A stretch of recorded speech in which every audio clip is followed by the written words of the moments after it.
Hello YouTube, welcome back to another video. It's been a while since I have recorded and posted a video to the channel, and so I thought, why not do it today on a day off from work. I went on two fun and exciting trips in recent history. One was a trip to Paris, France in December 2024, and then I went to Tokyo, Japan in April of 2025. And so I wanted to share with you guys some of the interesting and nice things that I purchased on my travels. As you can see, even though this channel originally started mostly as a watch review channel, I discovered my interest and hobby of pens, pen collecting, and journaling. And so, as you can see here, I have purchased a watch, pens, ink, and stationery. Let's start with a wristwatch check. And here you can see that I am sporting my Omega Seamaster 300.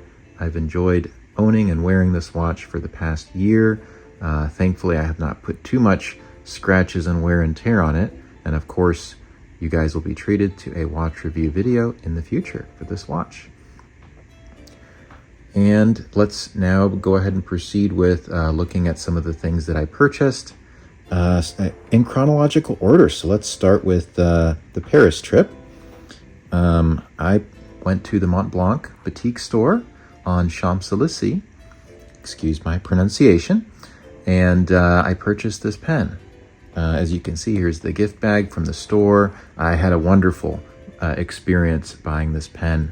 It was my first time, well, no, it was my second time to a Montblanc boutique store, but the person who was selling the pen was very friendly. I think I had the full experience. They gave me a cup of espresso. They gave me out some pens to try with different nib sizes and line widths, and I really had a very good time at the store.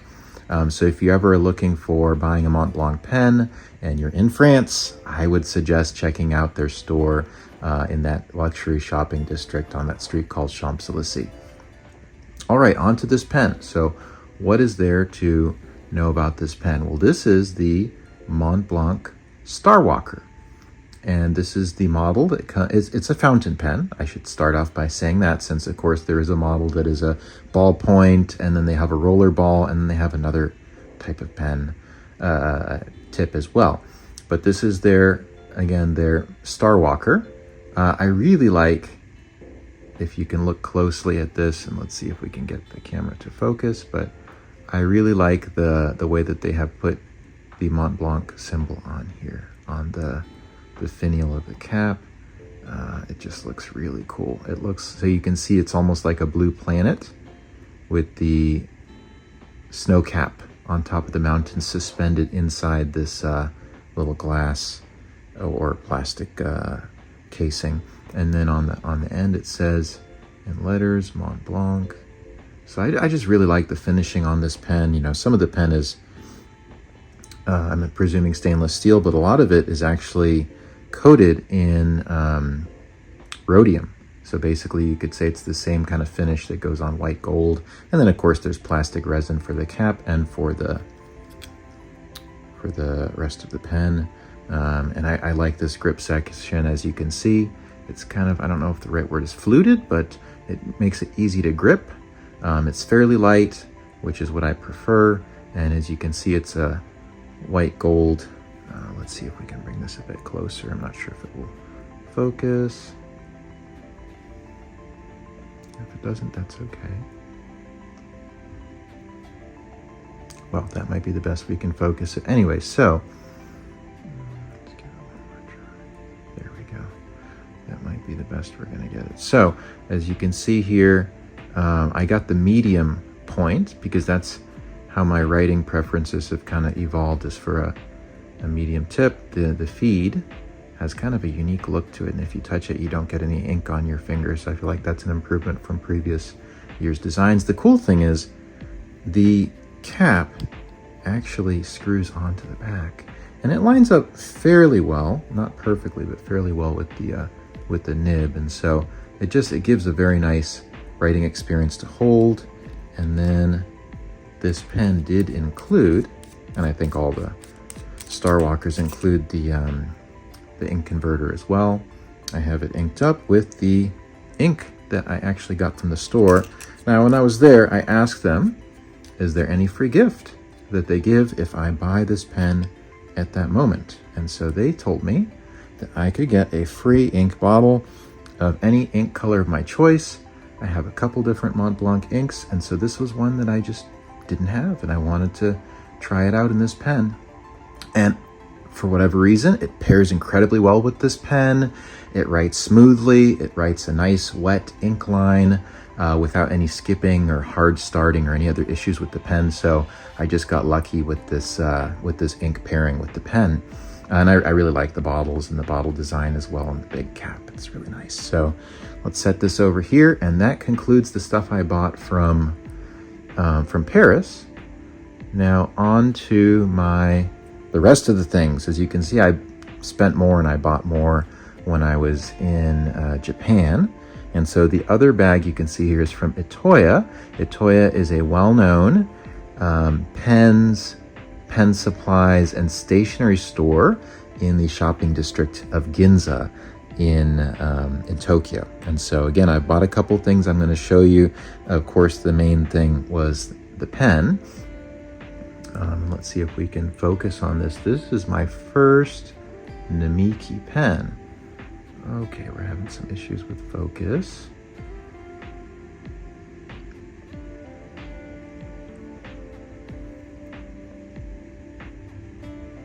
Looks like that's the best it's going to focus. Anyway, so as you can see, we have the Namiki on here. The cap clip actually very closely resembles Pilot, because Namiki and Pilot are owned by or one in the same company. But this is a very unique pen. So I have Pilot pens, but I don't have any Namiki pens. As you can see, based on the overall size and the design, based on the clip and this little ring here at the end of the pen body, it almost resembles a Pilot pen. But this is Namiki's take on that pen. This is not a plastic resin. It has a brass body, and it's coated in this type of lacquer called urushi, which is derived from the tree sap of trees in Japan. And then you can see this very nice art that has been put on the pen, and the design is also known as makie. I thought it was very cool because I saw some of this artwork in one of the samurai temples in Japan, and so I just thought it was very cool to take. I felt like I was taking a piece of Japan with me, if you will, something that I could legally purchase and bring with me. Now, this pen is really cool. Again, a lot of this just is so different and unique. You can also see part of the brass inside the pen with this little gold-colored ring. I really like the nib design on this pen. As you can see, it has a mountain top, and it has a little bit of line from where the snow on the top of the mountain is. This is Mount Fuji. So I thought that was very cool. A very unique design. It says Namiki on there.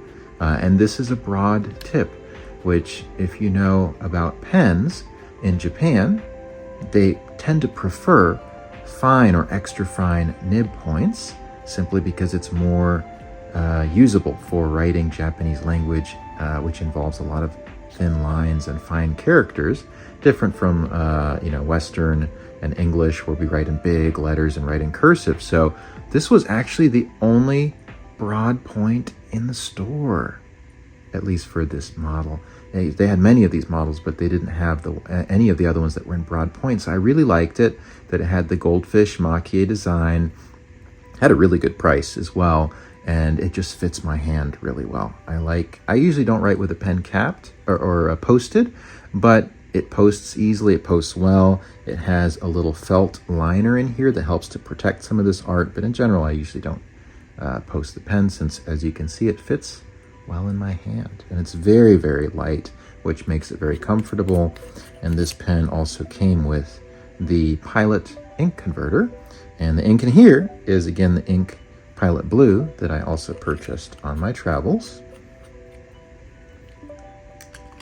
So let's put this pen aside. I like this pen as well. This is a very, very nice pen, enjoyable to write with. I will say, interestingly, that the Montblanc, I got a medium nib, and the Namiki, I got a broad nib, but the broad nib is very comparable to the European medium nib, as you can see here. Not only by its looks, but I actually don't have a writing sample to share with you guys today, but you can just see that they're comparable. And so this is, in general, my writing preference is to have a nib that's Japanese broad or Western medium. And then I really didn't have any Pilot ink. And so while I was there, I thought, why don't I buy some Pilot ink? So I got 3 different colors. I got typical black and blue. And then in addition to that, I also got blue black. Price was something I could not refuse, and I thought I'd get a little selection. Now, in terms of stationery, I've never had any paper or notebooks from MD Midori, and so I picked up this A5 lined notebook. As you can see, I have not used it yet, but I'm excited to write in this notebook. It even has the cover on it. But I got that.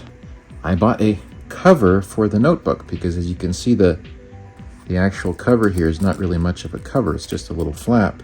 And so they make it so that you could buy this cover, which is really nicely stitched. It says MD paper, made in Japan, and you can actually put this in there, and then you can always, again, swap out the notebook and put others in the cover. So I thought that was a cool way to do things. Usually most of my notebooks kind of have a cover on it. So I bought that as well. And then my wife wanted to get some paper as well for her sketching because she's an artist. And so this is also by Midori as well, but it's a different type of paper. It's not lined. It's easy to make sketches or to draw in, and it's very light and portable. So this is something we'll probably take on a future trip. So that way she can do some sketching when we're sitting in a square somewhere, sipping on some coffee and tea. All right, what have we not talked about here yet? Of course, the watch.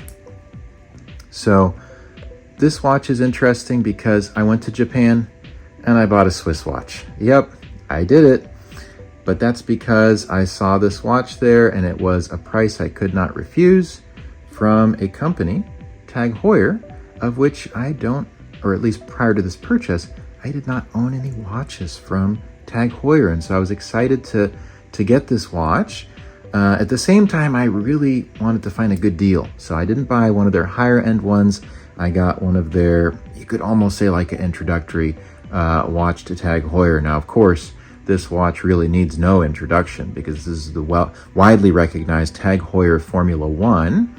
I did get it in the quartz, as you can see, based on the movement of the seconds hand. But I also didn't have any watch really that had a steel bezel.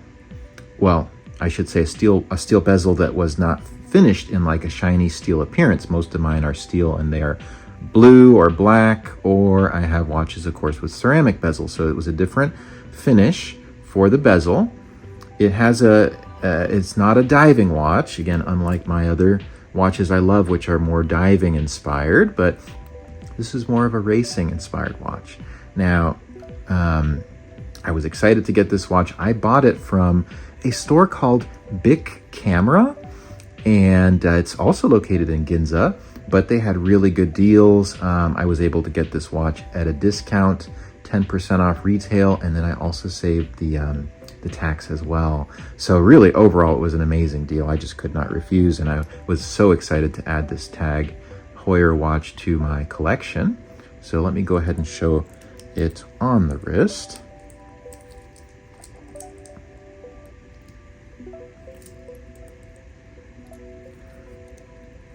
I like the way that they have done this very stylish, very clean clasp.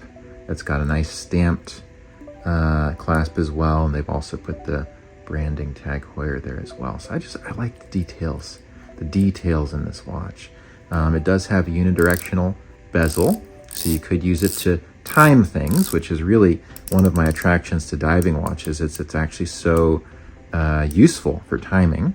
It does have a screw down crown that is signed. Let me see if I can get a better focus. There we go.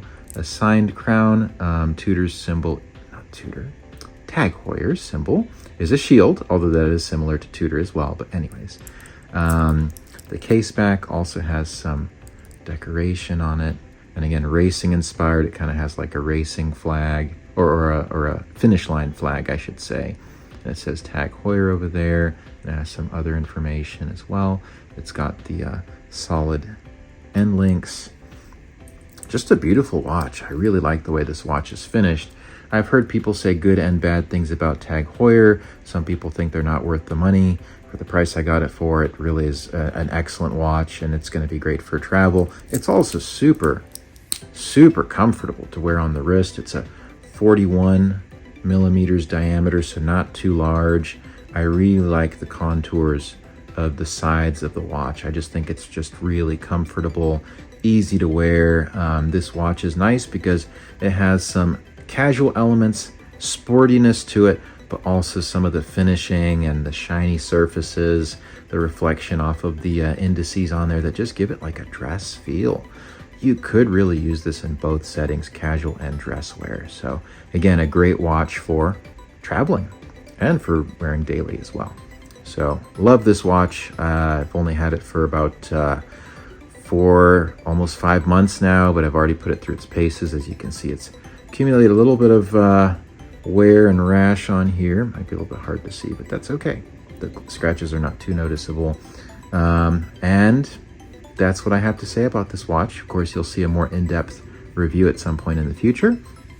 And that's a wrap. That's what I have to say about my France and Japan haul in terms of the different things I had to share with you guys. Each of these things I feel like deserves its own review, and that will come in due course. But thank you very much for tuning in. Are there any things that you guys have bought recently on your trips? Any pens? Any watches? Please feel free to comment in the comments below. I'd love to hear from you guys. Are there any recommendations for good pen stores in America or in Japan or in France or anywhere else you like to buy or order your pens from? Please share that so that way myself and also our other viewers can kind of learn from you guys. Please hit that like button, smash that subscribe button, and I hope you guys have a wonderful, delightful rest of your day. Thank you so much.